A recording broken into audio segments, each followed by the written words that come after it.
Hoje, vamos embarcar em uma jornada ao coração de uma tempestade, a um momento em que o mundo antigo se quebrava e um novo mundo lutava para nascer.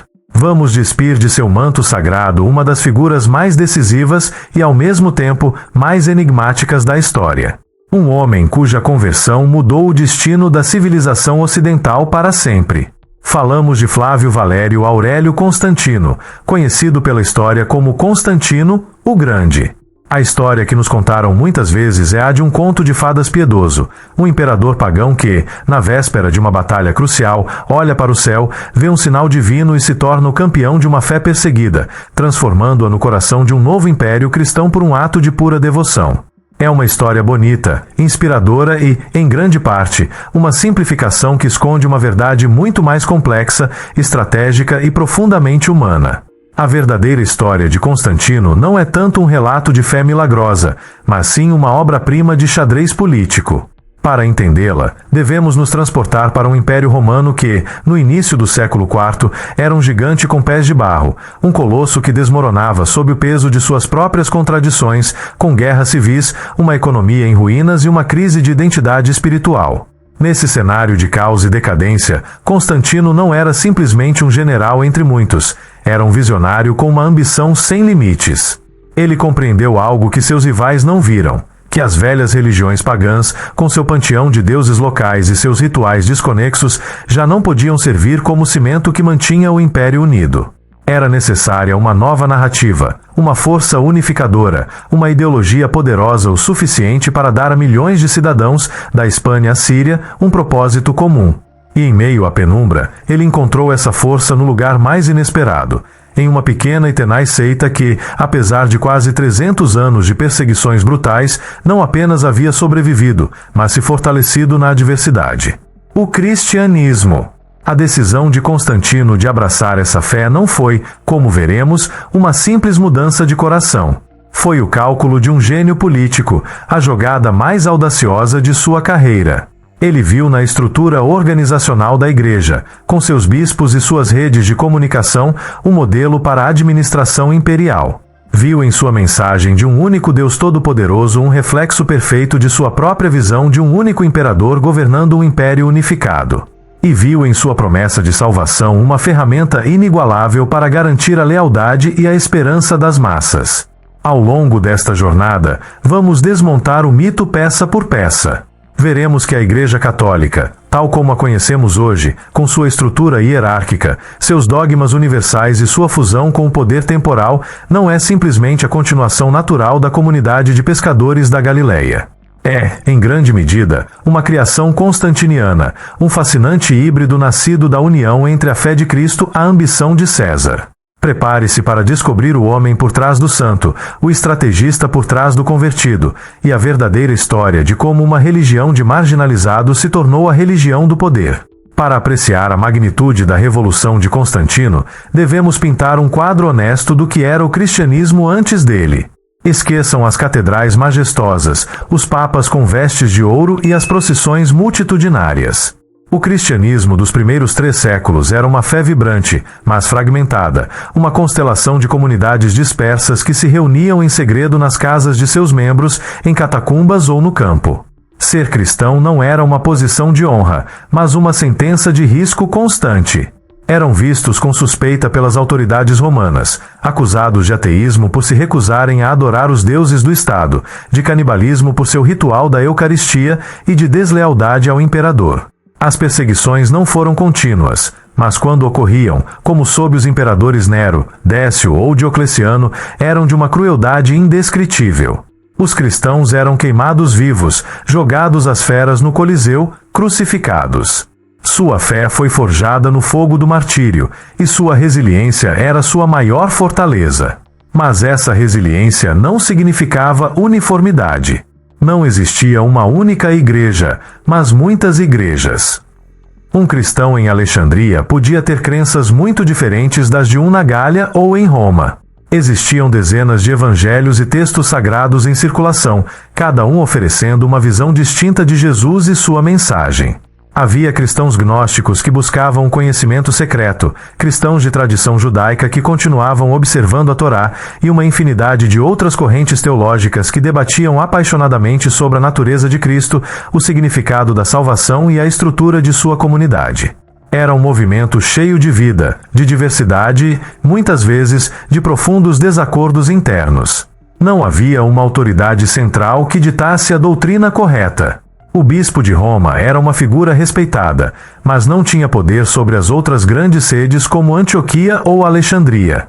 Em resumo, o cristianismo era um organismo vivo, descentralizado e espiritualmente anárquico. E foi precisamente para este organismo que Constantino olhou não com os olhos de um crente, mas com os de um engenheiro social.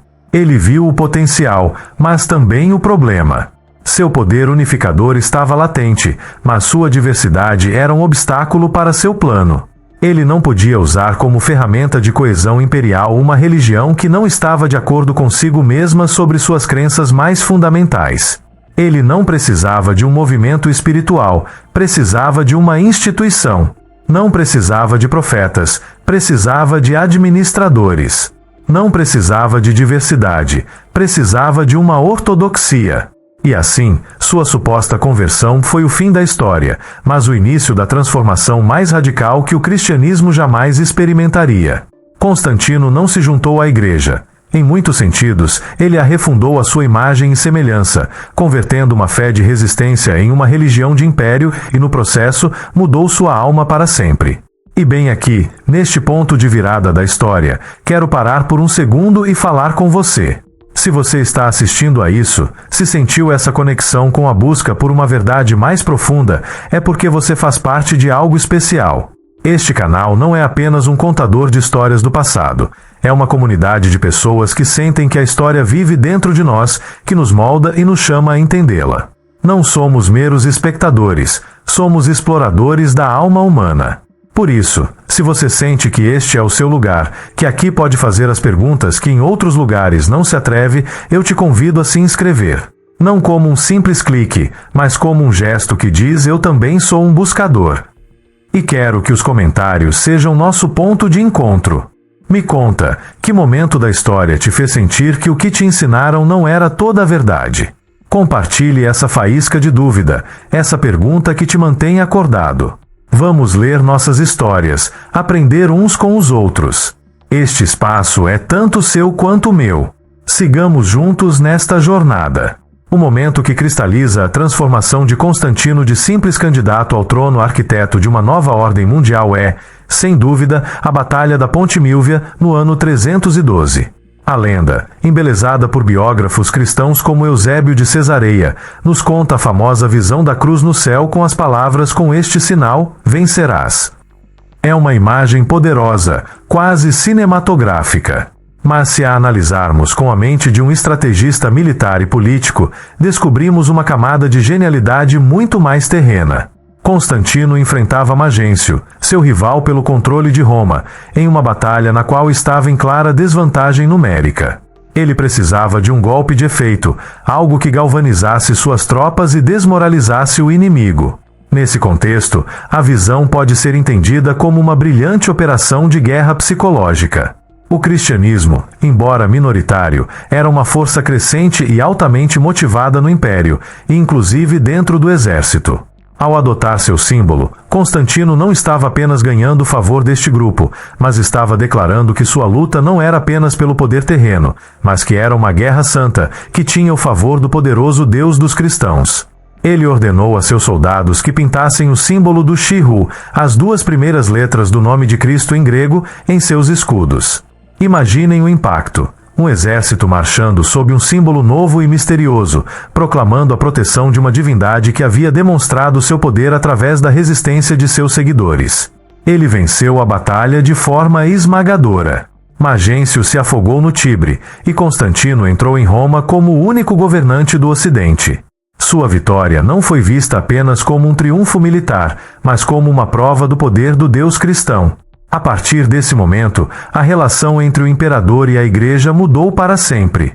Um ano depois, em 313, ele promulgou o chamado Édito de Milão.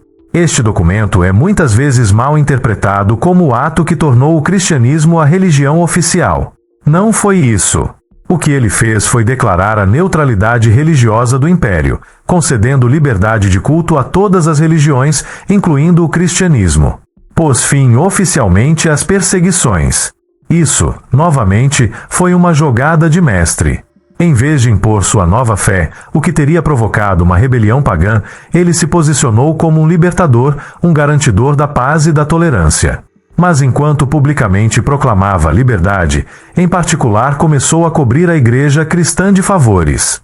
Devolveu as propriedades confiscadas, financiou a construção de basílicas magníficas, outorgou privilégios legais ao clero e se cercou de conselheiros cristãos. Estava, na verdade, criando um Estado dentro do Estado, elevando a igreja de uma seita perseguida a uma corporação privilegiada e dependente do favor imperial. Constantino entendeu que o poder se impõe apenas com a espada, mas também com o patrocínio. Ao se tornar o grande benfeitor da igreja, tornou-se também seu mestre. Os bispos, que uma geração antes se escondiam em catacumbas, agora comiam no palácio imperial e discutiam teologia com o homem mais poderoso do mundo. Foi uma transição vertiginosa e inebriante, mas teve um preço. A igreja estava ganhando o mundo, mas corria o risco de perder sua alma, atando seu destino não apenas à fé em Cristo, mas à lealdade ao trono de César. Uma vez que Constantino consolidou seu poder e se tornou o único imperador de todo o Império Romano, ele enfrentou um problema que ameaçava destruir seu grande projeto de unificação. A igreja que ele havia escolhido como pilar de sua nova ordem estava, na realidade, no meio de uma feroz guerra civil teológica. O conflito, conhecido como a controvérsia ariana, era uma bomba relógio. No coração do debate, havia uma pergunta aparentemente abstrata, mas com implicações monumentais. Quem era exatamente Jesus? Um carismático presbítero de Alexandria chamado Ário ensinava que Jesus, o Filho, era uma criação divina, o ser mais perfeito criado por Deus Pai, mas não Deus em si mesmo. Era uma criatura, não o Criador. Do outro lado, teólogos como Atanásio de Alexandria defendiam que Jesus era homoousios, ou seja, da mesma substância que o Pai, eterno e plenamente divino. Para Constantino, este debate não era uma simples questão de fé. Era um desastre político. Como a igreja poderia unificar seu império se não conseguia concordar sobre a natureza de seu próprio fundador? Um império, um imperador, um Deus. Essa era sua fórmula. Mas, que Deus? O de Ário ou o de Atanásio? Ele fez o que um imperador romano sabia fazer melhor, convocou uma comissão. No ano 325, ele convocou o primeiro concílio ecumênico da história da igreja na cidade de Niceia. Este evento foi o ponto sem retorno, o momento em que a igreja e o Estado se fundiram em um abraço do qual nunca se separariam por completo. Imaginem a cena. Mais de 300 bispos de todo o império, muitos dos quais ainda carregavam em seus corpos as cicatrizes da última grande perseguição, viajando com salvo-condutos imperiais, hospedando-se às custas do Estado e reunindo-se em um palácio imperial. E presidindo a assembleia, não um bispo, mas o próprio imperador. Constantino, que naquele momento nem sequer era batizado, abriu as sessões, participou dos debates e deixou muito claro qual resultado esperava. Ele não se importava tanto com qual doutrina era teologicamente mais correta, mas sim com qual poderia ser aceita pela maioria para garantir a paz e a unidade. Após semanas de debates intensos e muitas vezes violentos, a posição de Atanásio prevaleceu, em grande parte graças à pressão imperial. Redigiu-se um credo, o Credo de Niceia, que declarava que o Filho era da mesma substância que o Pai. Ário e seus seguidores foram condenados como hereges e exilados. Pela primeira vez na história, o poder do Estado foi usado para definir e impor a ortodoxia cristã. A fé se tornou lei imperial. Niceia estabeleceu as bases da Igreja Católica como uma instituição hierárquica com um conjunto de dogmas fixos. Criou a perigosa ideia de que a heresia não era apenas um erro teológico, mas um crime contra o Estado. O cristianismo diverso e multifacetado dos primeiros séculos recebeu um golpe mortal. A partir de Niceia, haveria apenas uma fé correta, e essa fé seria a que contaria com o respaldo da espada do imperador. Sinto que, ao explorar essas histórias, não falamos apenas do passado, mas também de nós mesmos. de nossas próprias lutas para encontrar a verdade em um mundo cheio de narrativas impostas, das vezes em que tivemos que escolher entre o que nos dizem para acreditar e o que nosso coração sabe que é verdade. Por isso este espaço é tão sagrado para mim. É um lugar onde podemos ser honestos sobre nossas dúvidas e nossas descobertas. E quero que você sinta que sua voz é uma parte fundamental disso. Se ainda não o fez, junte-se a esta família se inscrevendo. E, por favor, vá aos comentários e compartilhe algo de você. Me conte sobre alguma crença que você tinha e que mudou completamente quando descobriu uma nova informação. Ou simplesmente, me diga que outro mistério da história você gostaria que desvendássemos juntos. Cada história, cada sugestão, constrói esta comunidade e torna nossa jornada muito mais rica. Obrigado por estar aqui e por fazer parte disso. O Concílio de Nicéia não foi simplesmente um evento, foi o começo de um expurgo. Com a máquina do Império Romano agora à sua disposição, a facção do cristianismo que saiu vitoriosa iniciou um processo sistemático e muitas vezes brutal para suprimir toda a diversidade que havia caracterizado a fé durante seus primeiros 300 anos. O que antes eram debates teológicos apaixonados entre comunidades irmãs, agora se tornou uma caça às bruxas contra a heresia. O termo herege, que originalmente significava simplesmente aquele que escolhe, foi convertido em uma arma, um rótulo para demonizar e desumanizar qualquer um que se desviasse da linha doutrinária estabelecida em Nicéia. Os seguidores de Ário, embora numerosos e espalhados por todo o império, foram perseguidos. Seus bispos foram depostos, suas igrejas confiscadas, seus escritos queimados. Ser ariano já não era ter uma opinião teológica diferente, era ser um inimigo do império, um traidor tanto de Deus quanto de César. Mas os arianos foram as únicas vítimas. O vasto e colorido jardim do cristianismo primitivo foi devastado até restar uma única planta. Os gnósticos, com suas complexas cosmologias e sua ênfase na salvação através do conhecimento pessoal e da revelação interior, foram caluniados como depravados e seus textos, que ofereciam visões radicalmente diferentes de Jesus e Maria Madalena, foram sistematicamente procurados e destruídos. Os cristãos de tradição judaica, que insistiam na importância da lei mosaica, foram marginalizados e acusados de trair a universalidade da nova fé imperial. Qualquer expressão do cristianismo que não se encaixasse no molde niceno, centralizado e hierárquico, foi declarada uma ameaça e deveria ser erradicada. Foi uma das campanhas de limpeza cultural e intelectual mais bem-sucedidas da história. Durante séculos, tudo o que soubemos sobre essas correntes heréticas veio dos escritos de seus inimigos, os padres da Igreja Ortodoxa, que os citavam apenas para ridicularizá-los e refutá-los. Era como tentar entender uma filosofia lendo unicamente os panfletos de propaganda de seus detratores. As vozes de milhões dos primeiros cristãos foram silenciadas tão eficazmente que se presumiu que haviam se perdido para sempre, apagadas das páginas da história. Mas a história tem uma forma de guardar seus segredos, esperando o momento certo para revelá-los. E esse momento chegou no inverno de 1945, quando um camponês egípcio, procurando fertilizante perto da aldeia de Nag Hammadi, tropeçou em um jarro de cerâmica selado. Dentro, ele encontrou uma biblioteca de textos antigos que haviam sido escondidos por monges quase 1600 anos antes para salvá-los do expurgo constantiniano. A descoberta da biblioteca de Nag Hammadi foi como encontrar uma porta secreta para um universo perdido. De repente, podíamos ouvir os hereges falar com suas próprias palavras. Lemos evangelhos como o de Tomé, o de Filipe e o de Maria Madalena, e descobrimos um cristianismo que valorizava a experiência pessoal acima do dogma, a sabedoria interior acima da obediência à autoridade externa, e que frequentemente concedia às figuras femininas um papel central. Estes textos confirmaram que a uniformidade da Igreja foi um desenvolvimento natural, mas o resultado de uma vitória política. Mostraram que o que se tornou ortodoxia foi necessariamente a versão mais verdadeira do cristianismo, mas simplesmente a que teve a sorte de se aliar com o poder imperial no momento certo. A areia do deserto egípcio nos devolveu as vozes que o poder de Roma e Constantinopla havia tentado silenciar para sempre.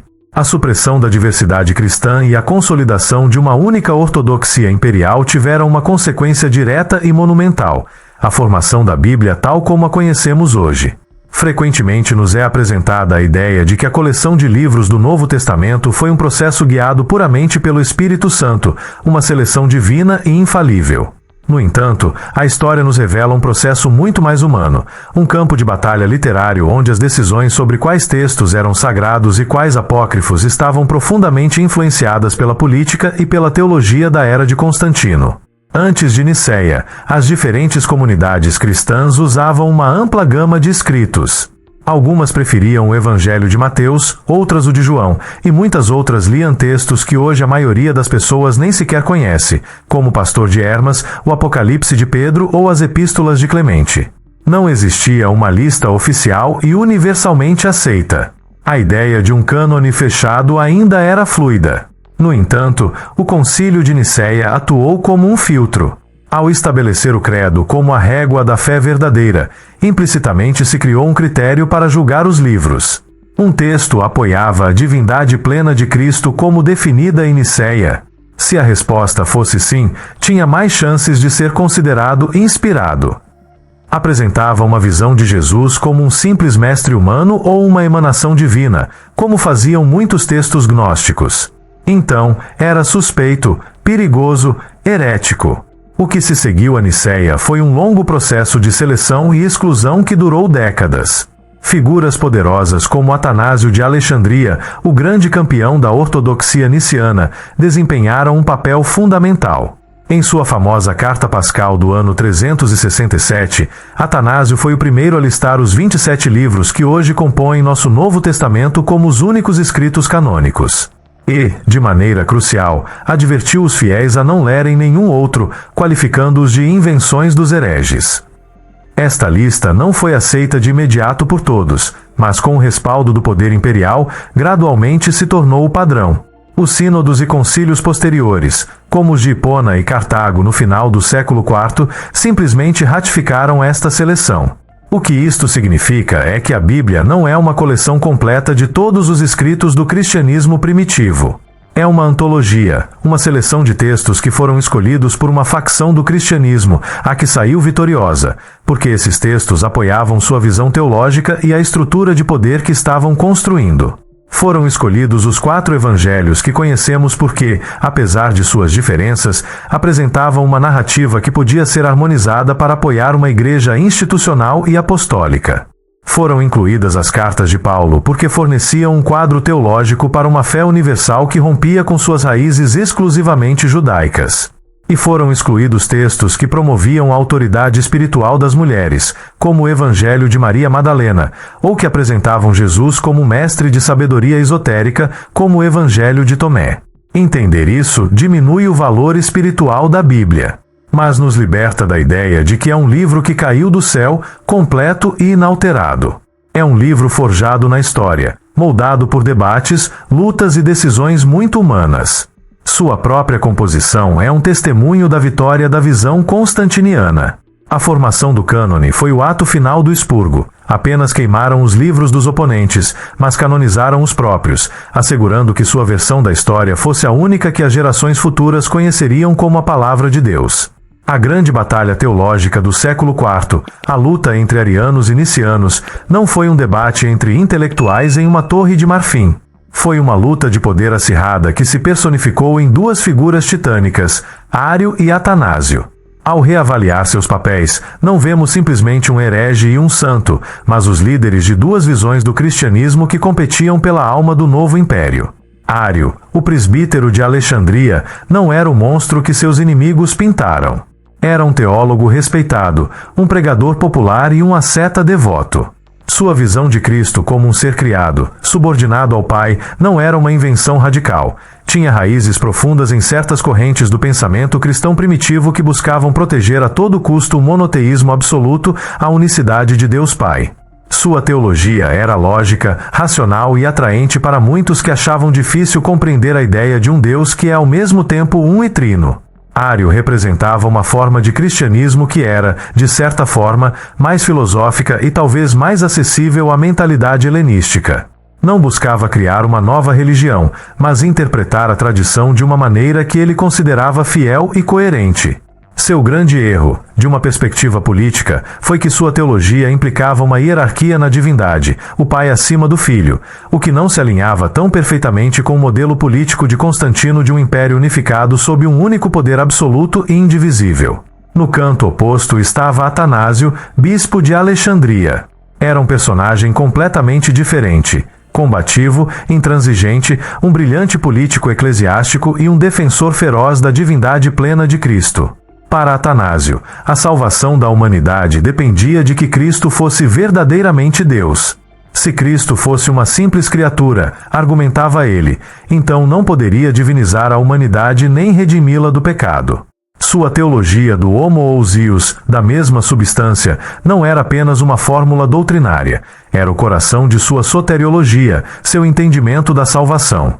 Atanásio representava um cristianismo mais místico, mais paradoxal e, crucialmente, um que oferecia uma base teológica sólida para uma igreja imperial. A ideia de um Deus trino, com o Pai, o Filho e o Espírito Santo compartilhando uma única substância divina, podia ser interpretada como um modelo celestial para o império terreno. Múltiplas administrações, mas uma única autoridade soberana. A luta entre esses dois homens e seus seguidores se prolongou por décadas, mesmo após o Concílio de Nicéia. Atanásio foi exilado nada menos que 5 vezes por imperadores que simpatizavam com a causa ariana.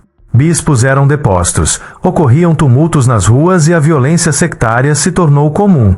A vitória final da facção de Atanásio não se deveu unicamente à superioridade de seus argumentos teológicos. Deve-se à sua incrível tenacidade política, à sua capacidade de forjar alianças e, em última análise, ao fato de que sua visão de um Deus unificado e todo-poderoso se revelou mais útil para os imperadores que sucederam a Constantino, especialmente Teodósio, que finalmente tornou o cristianismo niceno a única religião oficial do Estado no final do século IV. A história de Ário e Atanásio é uma lição poderosa sobre como a história é escrita. O vencedor, Atanásio, foi aclamado como um santo e um padre da Igreja. O perdedor, Ário, foi condenado como arquiherege. Mas a verdade é que ambos representavam correntes autênticas do pensamento cristão primitivo. A vitória de um sobre o outro não foi um veredito divino, mas o resultado de uma luta de poder muito terrena, cujo resultado definiu a fé da Europa pelos 1500 anos seguintes. A escolha de Roma como centro da Igreja Católica é frequentemente apresentada como um fato teológico inescapável, baseado na primazia de Pedro. No entanto, na era de Constantino, aconteceu algo que revela a importância do pensamento estratégico e político acima de tudo. O próprio imperador virou as costas para Roma e construiu uma nova capital para seu império cristão. No ano 330, Constantino inaugurou seu grande projeto. Uma cidade magnífica construída no local da antiga colônia grega de Bizâncio, estrategicamente situada no Estreito de Bósforo, unindo Europa e Ásia. Ele a chamou de Nova Roma, mas a história a lembraria por seu nome, Constantinopla. Essa decisão foi um ato de uma audácia e uma visão geopolítica surpreendentes. Constantino entendeu que a velha Roma, com seu senado pagão, seus templos ancestrais e sua história republicana, era uma âncora no passado. Para seu novo império, cristão e autocrático, ele precisava de uma capital sem essa bagagem, uma cidade cristã desde seu nascimento. Constantinopla foi projetada para ser o centro do mundo cristão. Diferente de Roma, que estava cheia de monumentos aos deuses pagãos, Constantinopla foi adornada desde o início com igrejas espetaculares, como a original Hagia Sofia e a Igreja dos Santos Apóstolos, onde o próprio Constantino seria enterrado, não como mais um apóstolo, mas como o 13º apóstolo. Este ato de transferir a capital teve consequências imensas para a história da Igreja. Criou, na prática, 2 centros de poder que competiriam pela supremacia durante os 1000 anos seguintes, a velha Roma no Ocidente e a nova Roma no Oriente. Enquanto Roma baseava sua reivindicação de autoridade em sua conexão com os apóstolos Pedro e Paulo, Constantinopla baseava seu prestígio em ser a capital do imperador, a cidade imperial. Isso deu origem a 2 modelos diferentes de igreja. No Oriente, a Igreja se desenvolveu em estreita simbiose com o poder imperial, uma relação conhecida como cesaropapismo, onde o imperador tinha uma influência significativa nos assuntos eclesiásticos. No Ocidente, à medida que o poder imperial desmoronava nos séculos seguintes, o bispo de Roma, o Papa, começou a preencher o vácuo de poder, assumindo não apenas a autoridade espiritual, mas também a temporal. A fundação de Constantinopla foi a expressão máxima da visão estratégica de Constantino. Demonstrou que para ele, as considerações práticas, militares e políticas eram primordiais. Ele não escolheu o centro de seu império por razões puramente teológicas. Ele o escolheu porque era defensável, porque estava no centro das rotas comerciais e militares, e porque ele permitia criar do zero uma capital que refletisse sua nova ideologia de um império unificado sob um imperador e um deus. Ironicamente, ao criar um novo centro de poder, ele plantou as sementes do grande cisma que séculos mais tarde dividiria formalmente a cristandade na Igreja Católica Romana e na Igreja Ortodoxa Oriental. Mais uma vez, uma decisão estratégica de um homem, motivada pela ambição humana e pela necessidade política, moldou irrevogavelmente o mapa da fé, demonstrando que a geografia do poder é tão importante para a história da religião quanto a geografia da crença. Para compreender plenamente a natureza humana e muitas vezes brutal da instituição que Constantino ajudou a forjar, devemos olhar além de seus éditos e concílios e observar o homem em si. Constantino, o Grande, venerado como um santo pela Igreja Ortodoxa, não era de forma alguma um modelo de piedade cristã. Sua vida foi marcada pela mesma ambição implacável, pelas intrigas palacianas e pela crueldade que caracterizavam os imperadores pagãos que o precederam. Sua fé, embora possivelmente sincera em seus últimos anos, foi sempre um instrumento a serviço de seu poder. Um exemplo arrepiante de seu caráter é encontrado nos eventos do ano 326, apenas um ano depois de ter presidido o piedoso Concílio de Nicéia. Em uma série de atos que chocaram até mesmo a calejada sociedade romana, Constantino ordenou a execução de seu próprio filho primogênito, Crispo. Crispo era um comandante militar brilhante e popular, e as razões exatas de sua morte permanecem um mistério, envoltas em rumores de uma conspiração de palácio ou de acusações falsas de adultério com sua madrasta, a imperatriz Fausta. Pouco depois, Constantino também ordenou a morte da própria Fausta, supostamente afogando-a em um banho superaquecido. Um homem que havia imposto um credo sobre a natureza de um Deus de amor e perdão não hesitou em executar seu próprio filho e sua esposa para garantir seu poder e eliminar qualquer possível ameaça a seu trono. Este não é o comportamento de um santo, mas o de um autocrata. Sua conversão ao cristianismo não o transformou em um homem novo e pacífico, simplesmente lhe deu uma nova e mais poderosa ideologia para legitimar seu governo. Ele adotou a cruz como estandarte, mas continuou a governar com a espada. Este padrão de ambição humana e luta pelo poder não terminou com Constantino, tornou-se o DNA da instituição que ele patrocinou. A história da Igreja depois dele está repleta de conflitos que refletem essa mesma dinâmica. Os bispos das grandes sedes como Roma, Constantinopla e Alexandria lutaram ferozmente pela influência na corte imperial, sabendo que o favor do imperador era a chave para a supremacia eclesiástica. A história do papado é marcada por períodos de profunda corrupção, como o Saeculum Obscurum no século X, onde os papas eram marionetes de famílias aristocráticas romanas, ou o já mencionado Cisma do Ocidente, onde a ambição política fraturou a Igreja em facções rivais. Esses episódios não são anomalias ou desvios de uma história de resto santa. São a consequência lógica da fusão entre a Igreja e o poder que Constantino iniciou. Quando uma instituição religiosa se torna um caminho para a riqueza, a influência e o poder terreno, inevitavelmente atrairá indivíduos motivados por essas mesmas coisas. A história da Igreja, portanto, não pode ser entendida sem reconhecer essa corrente subterrânea de ambição humana. A luta para definir a doutrina era, muitas vezes, uma luta pelo poder. A construção de magníficas basílicas era tanto uma declaração de fé quanto uma exibição de poder imperial. E a vida do próprio Constantino é o exemplo perfeito dessa dualidade. Um homem que pode ter visto uma luz no céu, mas que nunca deixou de manter seus pés firmemente plantados no terreno muito mais turvo da política, da intriga e da sobrevivência a qualquer custo. Chegamos assim ao final de nossa jornada, confrontados com a pergunta fundamental: o que é, então, a Igreja Católica que emergiu da era de Constantino? É uma instituição divina, guiada infalivelmente pela mão de Deus através da história, ou é uma criação puramente humana, um império espiritual construído sobre os alicerces da ambição política romana? A verdade, como geralmente acontece, não é nem preta nem branca. É uma fascinante, e às vezes incômoda, mistura de ambas. É um testemunho da complexa dança entre o divino e o humano que define toda a nossa história.